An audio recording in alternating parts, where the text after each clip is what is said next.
I am seeing, a tremendous rise in anti-Semitism in the United States. And when I say rise, I don't mean that it's, people are hating more, and it's just being vocal, right? It's always been there, I think.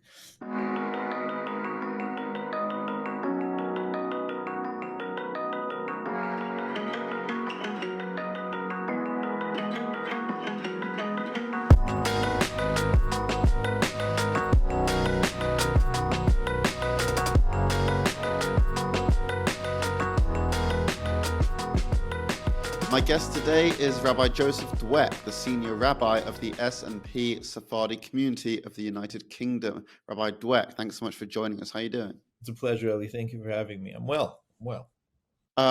So, before this started, we were sort of saying how in the past you've done some things with CAA, and I want to thank you for continuing that on and being on the podcast. You've never really shied away from raising concerns about anti-Semitism. And in the past, you spoke at a CAA rally in which you gave an impassioned speech regarding the main concerns of the Jewish community at that time, which was the then leader of the Labour Party, Jeremy Corbyn. And as someone who leads the Jewish community and hears the concerns being raised from your congregants, as well as seeing them firsthand, what do you believe is currently the biggest threat being faced by the Jewish community in the UK right now? Yeah, I mean, I was grateful to be able to have the opportunity to to speak I spoke at two rallies actually. It was the first rally was one of the first things I did arriving here in the country actually back in 2014. And so I've always had a good relationship with the Campaign for Anti-Semitism and Campaign against anti-Semitism. That's a ca- whole campaign campaign against, four is a not different for, campaign. for the Campaign Against Anti-Semitism. And I appreciate the opportunities to be able to work together, whenever we have them. I will say though, I am absolutely concerned, of course, about anti-Semitism here in the country and abroad, all over the world. Really, I'm very concerned about it. But I don't think that it's the biggest threat that's facing the Jewish community. I think that the biggest threat that's facing the Jewish community is a breakdown in Jewish identity and commitment to Jewish life. And it concerns me on many levels. I think that part of that has to do with education. At heart, I'm an educator, and I'm very concerned about the level of Jewish education that we are providing to our children. Mainly because I believe that if a child is going through Jewish education, the most important thing is for them to be able to have a robust awareness of our core texts, our history, and who we are in the world. So, I don't believe that that is happening to its best or highest levels. I also think that as a result of the world that we live in today, we're experiencing a paradigm shift in terms of how it is that we relate to the world, and so many of the former external structures that provided meaning to us on various levels, whether it was meaning about how we engage in society, how it is that we structure society, how it is that we interact, even in terms of finance and news and so on. I mean, all of those external structures are not only breaking down but also shifting tremendously from being very centralized, very institutionalized, to very personal and very individualized. So, I mean, I give a very not crude, but basic example. I mean, I remember growing up when if something was on television, which was usually whenever it is that you saw any kind of entertainment, if it was on television and you missed the time that it was on, it was over. There was nothing you could do about it. And today, I mean, everything is just on demand. It's preposterous to think that if you missed something when it was broadcast, that's the last time you're going to see it. And so everything is curated to a very individual degree. And I say all of that because, of course, it affects the institution of religion and certainly affects the institution of Jewish life and the way that we were used to engaging in Jewish life. And there are certain givens, certain things that we just took for granted that are no longer taken for granted by any means. by young Jews in the world today. And that has to do with how it is that we identify ourselves as Jews, what it means to live a Jewish life, and who we are in the world. So I think that the confluence of those two things, one, the education, and two, just the societal structures that are shifting tremendously, are having profound effect on the robust nature of our Jewish identity and our Jewish presence in the world. So I'm very concerned about that. That is my biggest concern. Of course, it connects to anti-Semitism, which maybe we'll talk about, in terms of how that affects, the treatment of our people in the world. But that's to me the biggest issue. So this sort of culture of individual curation that can often, lead to separation. Do you think that this is largely responsible for the decline, as you see it, of Jewish education? I'm not sure that the individualization is directly related to the decline of education. I think it's directed to the decline of Jewish community life and Jewish societal engagement. I think the educational issue is a bit deeper and different than that. I think it has to do with the fact that so much of Jewish education in the world today, I think here in this country and even in the United States, although I think that the United States is doing a bit better, not in all areas, not in the entire country. Certain areas of the country is doing a bit better in terms of Jewish education, but I still think that it is in need of serious revision, across the board. It was based on post-World War II salvaging of Jewish life, right? So Jewish education was very much about, what are the core things that we need children to know, in order to be able to identify as Jews and know what the core, I guess the broad strokes of Judaism are. And it was also a matter of trying to keep people in the fold. And I believe that what we really should be doing is teaching the foundational texts of Judaism that have been with us for thousands of years, that are very much at the core of who we are. So, I mean, I'm a bit perhaps, outside the box with this. Although I think that if you go back in history, this is what was traditional and what was done for much longer than what we're doing now. And I think that the proof was in the pudding, as it were.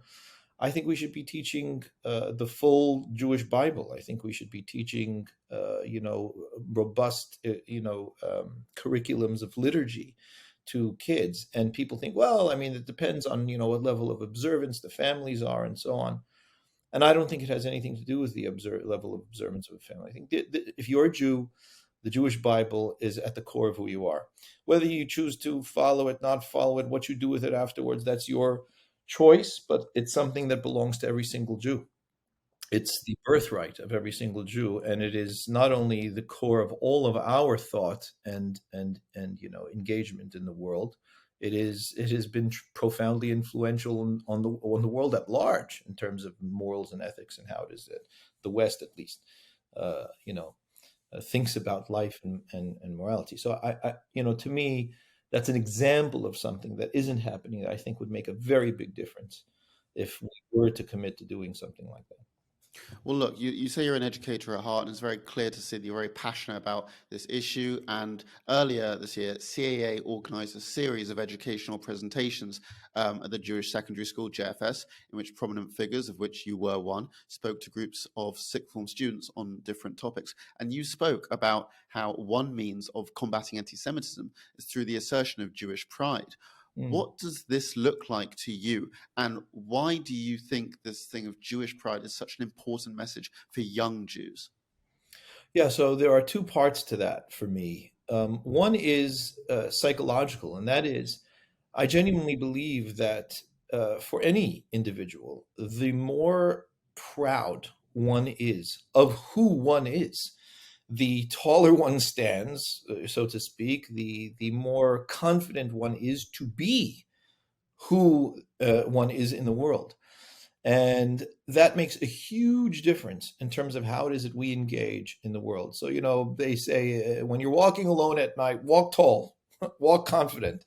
So, that alone kind of, sends a message of, I'm not, poor and vulnerable. I am, a confident individual. And so for me, for young people to be able to have strong pride in who they are, what it means to be a Jew in this world, what your people have contributed to the world, what it is that you have gone through and survived in order to be able to be here, not just surviving, but thriving, to me is not only the most remarkable miracle that our people has ever seen. We're still here after over 3,000 years of, being a nation in this world, but it also is a tremendous source of strength. So I want our children to know this, to know that they can own this. I mean, one way I put it is that, if you feel a weight on your head, proverbially, that, oh, I've got all of this, kind of identity that I've got to hold.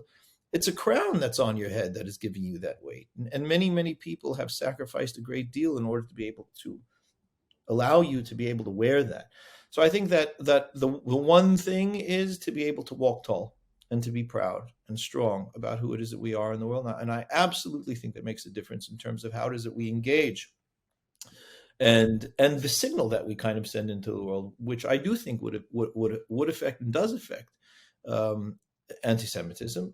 And the second part of it is that if you're strong and proud of who you are, you speak up and you represent. And I think that that is something that we have certainly seen. I think that, you mentioned that I spoke at a rally that, was happening at the time that Corbyn was running. And I think that the Jewish voice at that time was in no small part, certainly effective in terms of ensuring that he didn't come into office. I don't think it's a small bit. And I think that has to do with the confidence to be able to stand up and speak.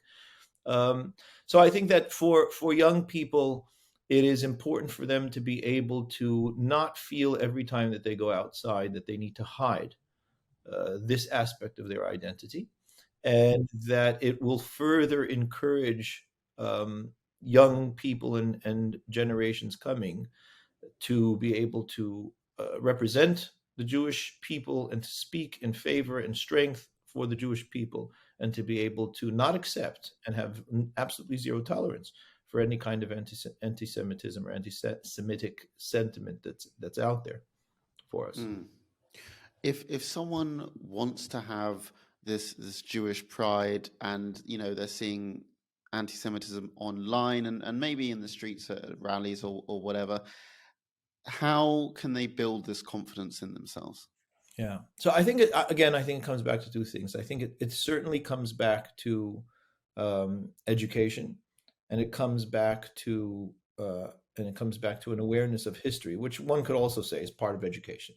I mean, I think that it's no secret that if anti-Semitism were to have a character in the modern setting, it is almost always tied to Israel and Zionism and our connections to our national homeland, and that it's a very easy target, and it's one that I find is most often the rhetoric around anti-Semitism. It's about Israel. It's about the problems of Israel and so on. So I think, for example, with regards to that, what I found that it was extremely important to educate our children as to the history of Israel and what Israel is really doing and what's actually happening on the ground. I don't think enough of that is happening. I think that, my own children and certainly students of mine are experiencing, and at various times, if there's conflict going on in Israel, they're experiencing on social media, which is where they live, for the most part. Sure. It's the virtual space in which they live, which we all live. But, for our kids, there is an experience of onslaught of anti-Semitic rhetoric that revolves around Israel and its evils, quote unquote. And there is not enough knowledge as to how to respond to that, or how to even absorb that and qualify that. And that is something that we need to really ramp up, in my opinion. All of our kids need to know what is happening in Israel realistically. That's not to say that Israel is snow white and pure in all of its behaviors. One can criticize a government, one can criticize actions, but one does not condemn an entire people because of behaviors. And I think also we have to recognize, being able to put things into context. What's actually happening on the ground? What is the genuine history of what it is that's gone on? And so often that is edited and truncated when certain rhetoric is being put out into media and various other spaces that is vilifying Israel or vilifying the Jewish people vis-a-vis what's going on. So it's really important again, I think it comes back to education. We never do enough in terms of educating our children robustly. I think that's really important. And just to add to that, I think so often it's the case that Jews, especially young Jews on social media, are being questioned and interrogated and being asked to explain the actions of Israel, which is absolutely not okay according to the international definition of anti-Semitism. That is an example of anti-Semitism. Jews are not responsible for the actions of a country they may not have even visited. So I just think that's really important that people know that. Now, going to you for a second, you grew up in Los Angeles, and then you worked in Brooklyn and New York before moving to the UK. So having lived in two major American cities and now in London, do you perceive differences in the types of anti-Semitism that the different Jewish communities experience, or in the reaction of the Jewish communities in these different places? It's a really good question. Differences in the types of anti-Semitism, yes, but I also have to say that, just to qualify that, right? We're talking about different times, obviously. So I'm 47 years old. So Los Angeles in the late 70s, early 80s, if at all there was any anti-Semitism, I have to say, growing up in Los Angeles, I didn't really experience anti-Semitism.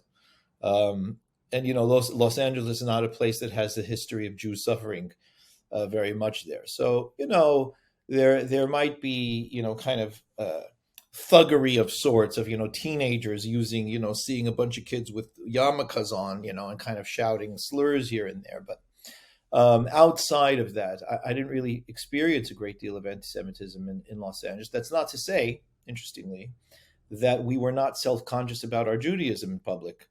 At that time, I think that Jewish life in Los Angeles has grown exponentially since I was a kid, and that allows for kind of a better feeling of comfort and safety and so on, for the Jewish population. And in New York, also, I haven't experienced a great deal of anti-Semitism, if any. I mean, I literally can recall like one time when a kid in a school bus called something out to me when I was when I was walking down the street in Brooklyn. But it's also again important to recognize that New York is the largest Jewish population outside of Israel. Millions of Jews are living there.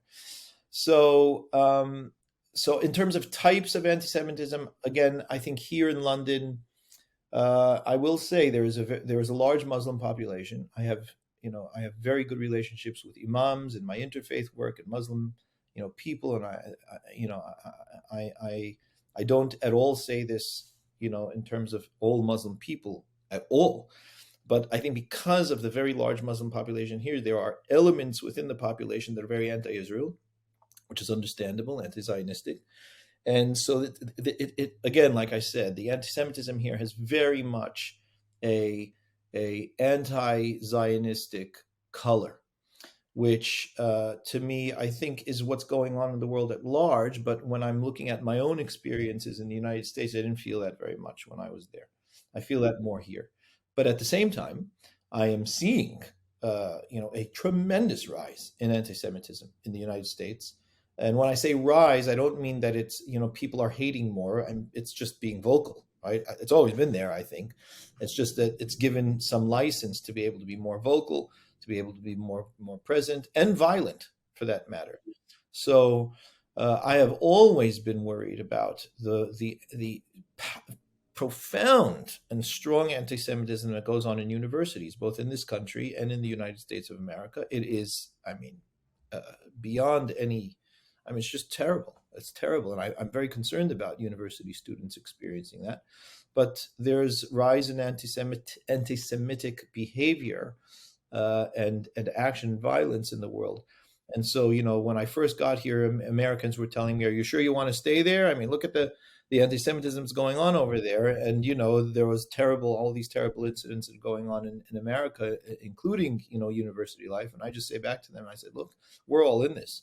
This is not something that is unique to the United Kingdom or to Europe. This is definitely happening in the United States, and it's something that we have to be extremely worried about."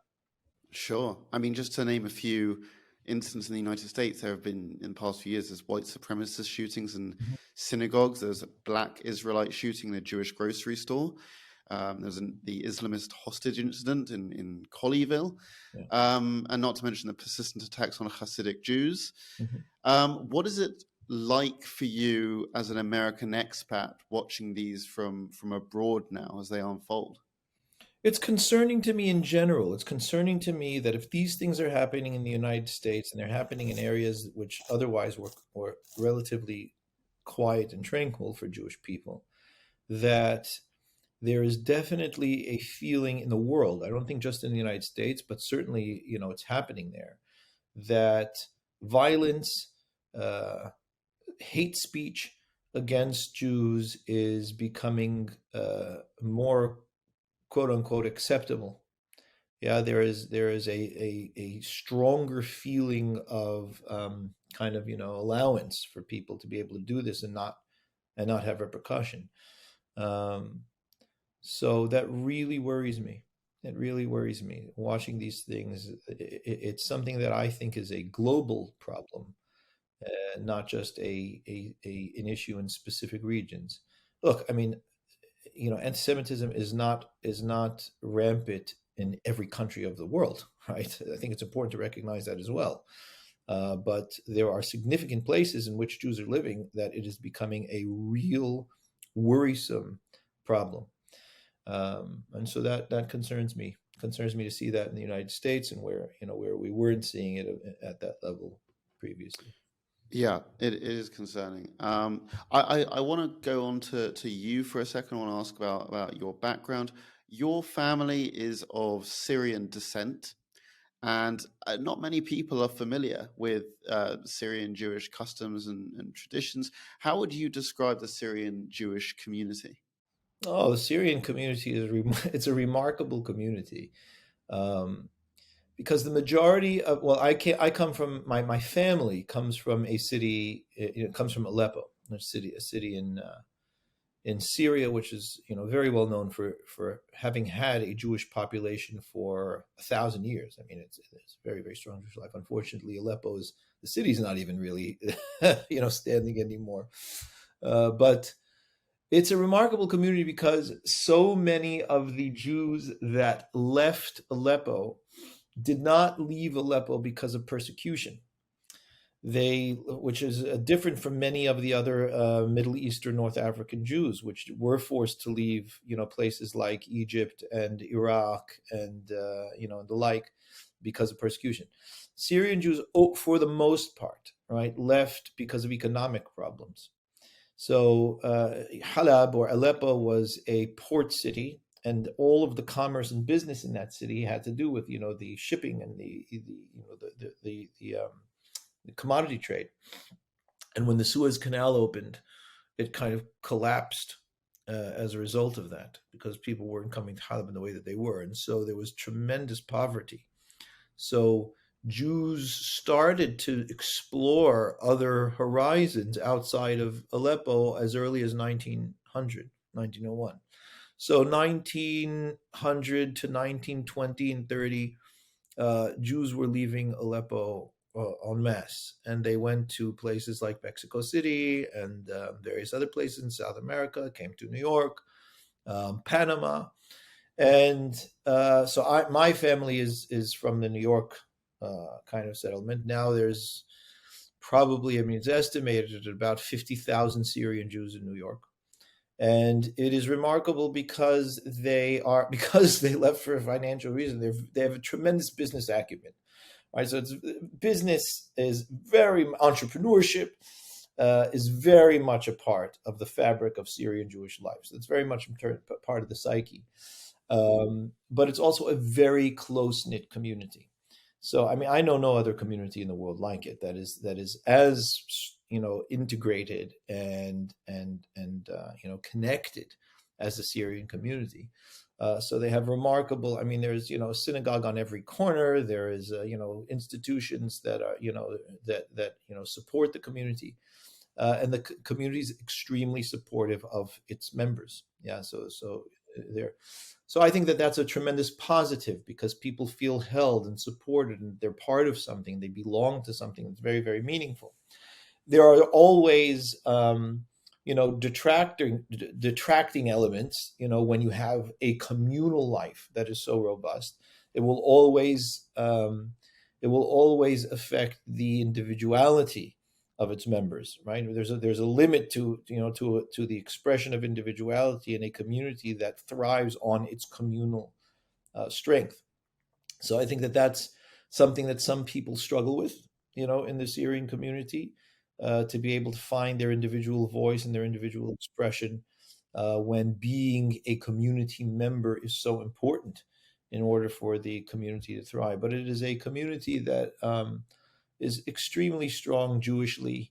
Their Jewish identity and Jewish practice is extremely high. They're extremely philanthropic, yeah, and support all needs and causes. So I think there's always pluses and minuses to it, but overall it's a remarkable community, and I was very grateful to be able to serve as a rabbi in that community for 15 years. Yeah, I mean, it wasn't. Let's make it clear. You began your rabbinic career at a 700 member strong Syrian Sephardi synagogue in Brooklyn. What was that like? So actually, I began my career at the synagogue that later became a 700 member strong. But when I came in, there were only 50 people. Oh wow. So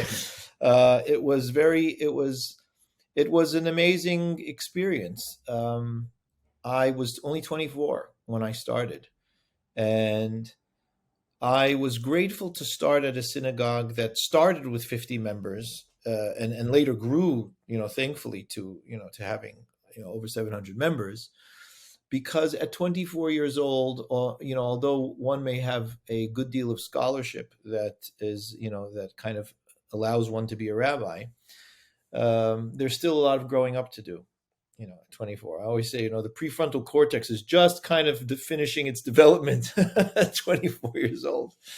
So I had to learn what it meant to be an individual in public life, and that standing before a congregation meant that every single member had some thoughts about you, and maybe we're projecting certain things onto me or expecting certain things from me as the rabbi of the congregation, and I had to learn how to accommodate that in the best way, and to be able to recognize my role and what I needed to do, and to lead and to teach, and to engage with people in their life cycle events. And so for me it was a tremendous learning experience, and a privilege to be able to lead a congregation like that. But it gave me an opportunity to learn a lot,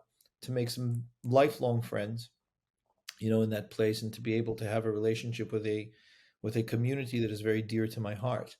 So starting young was an experience. I mean, it gave me an opportunity to be able to really learn the various aspects of what it means to be a rabbi of a congregation, to hold a pulpit, and what are the privileges and aspects of that are most important, and how it is that we engage with people in their lives. I mean, one of the most important things to me in my rabbinic career in general is the great honor that I have to be able to participate in people's major life events. Yeah, so it's marriages and bar mitzvahs and bat mitzvahs and births and deaths and bereavement, and so that to me is a huge value and honor to be able to do. But like I said, at my core, I'm an educator.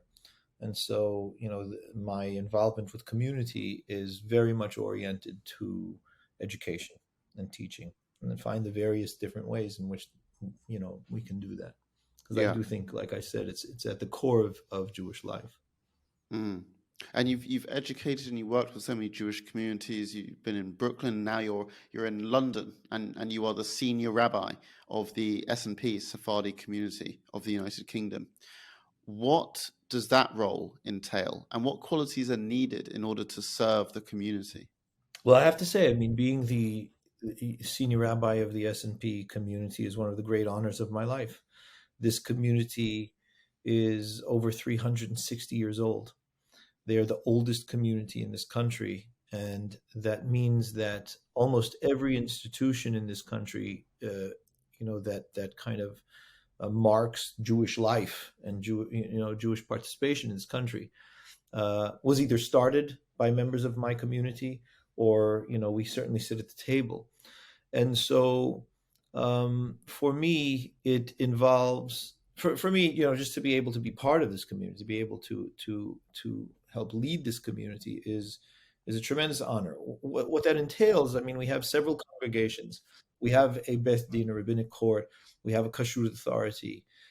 So my role is essentially to oversee all of the ecclesiastical religious work that goes on in the community, to make sure, to kind of set the vision for it, to set the tenor for it, and to also ensure that it is happening in a unified way. So I oversee those things, and essentially set vision and policy for those things together with the board, the board trustees. But it also involves a great deal of ambassadorial work. So I not only am looking over the and directing community, I'm representing the community. So I represent the community in the broader Jewish community, and I represent the community to the greater society in whatever way we interact, whether that's with interfaith or with government, or representing the community in various ways. One of the things that we're working on doing more now is that the Spanish and Portuguese have a beautiful and deep history of their way in Judaism. Yeah, so it's a very pragmatic, humanistic, centrist approach. It's always been that way, and it's important for me that those principles and ideas are open to anybody who wishes to learn about them, right? So that there is an opportunity for people to engage in their Judaism if this is something that is attractive to them, something that they find meaningful. They recognize that this is not just some newfangled thing, right? This has been around in this country for at least 360 years, and it runs all the way back to Spain and Portugal, back as much as 1,000 years and more. And so that's something that I aim at being able to present more to the broader Jewish world. So when I say ambassadorial and educational, I'm not only doing that here in the country, which I am doing. I'm going to be doing, for example, a tour of the universities in the country and speak to Jewish students in the next few months. But I'm also doing speaking tours now, and broader, to also represent the Sephardic, certainly the Western Sephardic, way of Jewish life and thought. So I'm going to be speaking in Zurich next week, actually, to the Jewish community there. I have a speaking tour in Chicago and New York, various Jewish communities there, and so that's part of the work as well, in order to be able to teach and kind of represent the S&P as a hub of Jewish thought and life that is there for people who wish to be able to kind of participate in and learn about it. I think people would find it interesting to know that in addition to your rabbinic work, in addition to your speaking, your educating, you've also created your own podcast. People may not know this, but you have your own podcast, Humans Being with Joseph Dweck, which, in your own words, you speak to thinkers, innovators, creators from across society about the meaning and value of what they do. How did this podcast come to be, and have you found any of your rabbinical skills useful as a podcaster? Well, I started the podcast because I believe very strongly that Jewish thought, that Torah, is a framework of thought, right? So if a person studies the Talmud, for example, you'll find that there is nothing that is part of the experience of the human condition that is not discussed there. There is nothing off limits to the scholars of the Talmud, to the rabbis of the Talmud, that they're willing to discuss. If it's part of the world, it's part of human experience, let's talk about it, and let's talk about it from a Torah framework or from a Jewish framework. So I started this podcast because I wanted to be able to speak to people in every area and have a meaningful conversation. Whereas I'm coming to the conversation from a background of Jewish thought and Torah knowledge, and to me that's important. First of all, to be able to express the fact that Torah is not parochial, right? Torah is robust. It is multifaceted, and it is a remarkable framework for thought and experience of every kind in the world in Jewish life, and that's part of our heritage. It's certainly part of the Sephardic heritage. And so I wanted to be able to put that out for people to be able to listen to and to experience. What does it look like? What does it say? I could say that, but how does it actually run, right? When you're talking. So yes, of course, my rabbinic study in the way that I've done it is what I bring to this, right? So whether I'm talking to somebody that's working in psychology or philosophy or fashion for that matter, what are some of the things that I kind of see in that and hear in that from a Torah perspective. So that's really the basis of the podcast. The other thing, I call it Humans Being because also to me, I am fascinated at the stories of people. Yeah, it's one of the favorite parts of my job is I get to hear people's stories very often. And so if I'm speaking to a philosopher or I'm speaking to, a scientist, I don't just want to hear about their ideas and what they're doing. I want to hear about how they got there.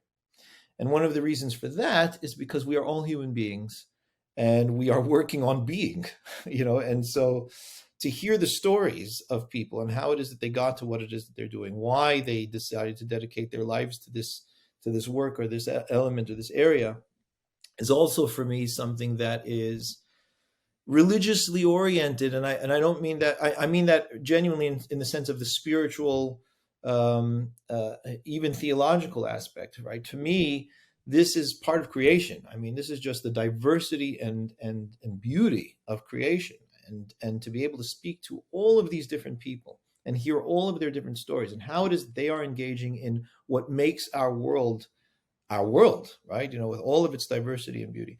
To me, that's something that I never get tired of. So I wanted to do so I said I'll do a podcast and put that out there, and and thankfully it's been very well received. But yeah, I appreciate you asking about it. Yeah. Are there more episodes coming anytime soon? Yeah. So we finished season 1 a while back, and we're working on season 2 now. So Awesome. yeah, stay tuned. Yeah. Yeah, definitely. Now, look, I should say that at the time of this recording, we're coming up soon to Rosh Hashanah, the Jewish New Year, and the Day of Judgment, and then 10 days later, Yom Kippur, the Day of Atonement. One of the prayers said by many congregations describes the Roman persecution of the Jewish community of the land of Israel 2,000 years ago, and specifically the murder and martyrdom of 10 leading Talmudic sages. Can you tell our listeners a bit about that piyut and why it features in these prayers, and maybe what you think it says about the persistence of anti-Semitism? Yeah. So I'm actually going to answer a bit off the beaten path with that. Because first of all, I will say that the Sephardim don't say that. Right? We don't include it in our liturgy. And it's interesting. I think that's important to recognize that there is, understandably perhaps, a high level of anti-Semitic persecution, right, that is in Ashkenazi liturgy, and which we just don't find to that degree. I shouldn't say that we don't find it anywhere, but we certainly don't find to that degree in Sephardic liturgy. And I'm going to say this on that point, casting absolutely no aspersions on the Ashkenazi liturgy. This is their liturgy, and this is what great rabbis and leaders have chosen to include, right, in what is communal prayer, especially during these times of Day of Judgment, Day of Atonement. But in general, I think it's very important, and I know that I'm speaking to the campaign against anti-Semitism, with no diminishing of the importance of our vigilance against anti-Semitism, it cannot be how we define ourselves in the world. It cannot be. We must begin with our identity and our history and our future. We must begin. That must be our foundation in terms of our people. And we can speak to the experience of persecution in the world strongly, forcefully, clearly, in an erudite and meaningful way. But the foundation of our people needs to be our people. There is no Judaism without the Jewish people. And so these days, Rosh Hashanah and Yom Kippur, are days that are directly focused on our identity, right? So we call Rosh Hashanah the Yom Adin, the Day of Judgment, but really we don't say that in our liturgy. Yeah, it's true that it is a day of judgment. But it's a day of judgment because it is also what we call it, right? And throughout the liturgy of the day, we call it the Yom HaZikaron, which means the day of memory. And what that means, it is a day essentially of identity, right? Because there is no identity without memory. If I don't remember, if I don't have the ability to be able to hold in my recollection the experiences that I've had, the people that I've met, the things that I've learned, the world in which I live, I don't have an identity. That is the stuff of identity. So the day of judgment essentially is a day of assessment, right? Who am I? How is my life going? Where do I want it to go? And is it heading in the direction that I hope, it should end up? That's the milieu, if you will, of Rosh Hashanah, the day of judgment, the day of memory. It is a day in which we think about who we are, both as individuals and as a people. And so the shofar is a sound that we sound the shofar blast, first of all, to call God in on our judgment, to ask him, we want you to pay attention. We're interested in your attention and care for us, and that includes judgment. Yeah, I mean, if you don't care, you don't judge. It's what we call indifference. Yeah, it makes no difference whether we want it to make a difference, and we also sound the shofar in order to be able to call our hearts to pay attention. Yeah, so it's a day of attention. It's a day of interest of who we are as people, and I think the reason why I emphasize that is because we've been doing this for 3,000 years in one way or another. And having a day in the calendar in which we think about our lives, our past and our future, changes a people. It molds the psyche of a people. We've been spending 3,000 years thinking about, examining our lives, essentially. And Yom Kippur is a day in which, after we've thought about our lives, and after we've looked through and done the inventory and assessed, each year, where it is that we're going, you think, there are certain things that I'd like to address. There's certain things that I think need to be rectified and perhaps changed, and that's what Yom Kippur is. And we do that together with God. So for us, it's something that we do as a joint endeavor with God. It's something that we do as a people communally. These are high holy days because everybody comes out for this, and it's something that we recognize is a cornerstone of our people. So the focus on these days should be, who are we? And what do we want to be in this world? And are we happy with where we're going? And if not, what do we want to do about it? That really should be the core of the focus. And of course, we can speak about the hardships that we've had, but we really want to look at who do we want to be, and what do we need to do in order to be able to get there? And I think that's really at the foundation of it. Mm. Can I ask, as we're going to wrap up soon, do you have for our listeners a New Year message? So it's really tied to that. I mean, my message for the new year to everyone is we are living in a remarkable time where there is a tremendous amount of change. And our tendency in tides of change, because of the uncertainty, is to dig our heels into what we know. And that is not the Jewish way. The Jewish way is to lean into uncertainty and to question. The Jewish people have never been afraid of questions. As the old joke goes, we answer questions with questions. And so the way that we have always dealt with that was through scholarship. We have always been interested in learning.